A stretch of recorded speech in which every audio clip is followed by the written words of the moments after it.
இந்த ஒரு பர்டிகுலர் வீடியோவை நேத்து இருந்து எனக்கு நிறைய பேர் அனுப்பிச்சிட்டீங்க. ஃபர்ஸ்ட் அது என்ன வீடியோ அப்படின்னு பார்க்கலாம், அதுக்கப்புறம் நம்ம பேசலாம். அப்படிலாம் சொல்லக்கூடாது.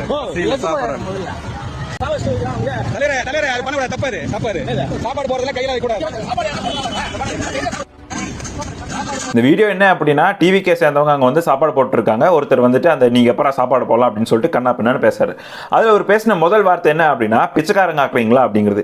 முதல்ல நீ எப்படி இந்த பிச்சை அப்படிங்கிற வார்த்தையை சொல்ல முடியாங்க? அப்போ கவர்மெண்ட் கொடுக்குற அந்த 1000 ரூபாய் மாசம் அதை பிச்சைன்னு சொல்றியா? இல்ல கவர்மெண்ட் கொடுக்குற அந்த ஃப்ரீ பஸ்ஸை வந்து நீ பிச்சைன்னு சொல்றியா? இல்ல வந்து சலுகை லெவல்ல வந்துட்டு சில விஷயங்கள் கொடுக்குறாங்களே அதையெல்லாம் நீ பிச்சைன்னு சொல்றியா? இது எப்படி நீ பிச்சைன்னு சொல்ல முடியும்? அப்போ வந்துட்டு கவர்மெண்ட் போடுறதும் பிச்சை தான் அப்படிங்கிறியா? ஒரு அன்னதானத்தை எப்பறம் நீ பிச்சைன்னு சொல்ல முடியும்? இது கட்சிங்கன்னு விட்டுரு, நீ அப்படி பார்க்காத. ஈவன் இதை டிஎம்கே பண்ணியிருந்தாலும் நான் வரவேற்றிருப்பேன். உண்மையாவே நல்ல விஷயம் தான். எத்தனை பேர் சாப்பாடு இல்லாம இருக்காங்கன்னு தெரியுமா? ரெண்டாவது 41 பேர்த்த கொண்டது விஜய் தான் அப்படின்னு நீ சொல்ற. எந்த கோர்ட்ல சொல்லியிருக்காங்க? யார் வந்து உனக்கு ரிப்போர்ட் கொடுத்தது? எந்த சிபிஐ வந்துட்டு இன்வெஸ்டிகேஷன் முடிச்சு உனக்கு ரிப்போர்ட் சப்மிட் பண்ணியிருக்காங்க கோர்ட்ல? சோ வந்து கோர்ட் என்ன சொல்றாங்க அப்படின்னு சொல்லிட்டு நம்ம வெயிட் பண்ணும். இந்த மாதிரி ரோட்ல வர பைத்தியார பசங்க பேசிட்டு இருப்பாங்க. அதெல்லாம் வந்து நம்ம சீரியஸா எடுத்து இதுதான் நடந்திருக்கும் அப்படின்னு நம்ம சொல்லக்கூடாது. சொன்னோம் அப்படின்னா நாளைக்கு என்னை தூக்கிடுவாங்க. நான் இந்த பர்சனுக்கு ஒரு லேபிள் கொடுக்கலாம் விரும்பல. இந்த கட்சியில இருந்திருக்காங்க, அவங்க தான் காரணம், இவங்க தான் காரணம் அப்படின்னு சொல்லிட்டு ஈவன் தோ இந்த டிஎம்கே பண்ணிட்டு இருந்திருந்தாலும், அதாவது அன்னதானத்தை டிஎம்கே கொடுத்துட்டு இருந்து யாராவது வந்து இப்படி அடைஞ்சல் பண்ணாலும் என்ன பண்ணோம் அப்படின்னா அடிச்சு பத்தி விட்டுட்டு நம்ம வேலையை நம்ம பார்க்க வேண்டியது. அதே மாதிரி தான் வந்துட்டு டிவிக்கு அவங்களும் கண்டுக்காம அவங்க வேலையை பார்த்துக்கிட்டு தான் இருக்காங்க. இந்த மாதிரி சில நாய்கள் குறைச்சிக்கிட்டு தான் இருக்கும். அதை நீங்க கண்டுக்காதீங்க. நீங்க நல்ல வழியா பண்ணிட்டு இருக்கீங்களா அதுதான் முக்கியமே தவிர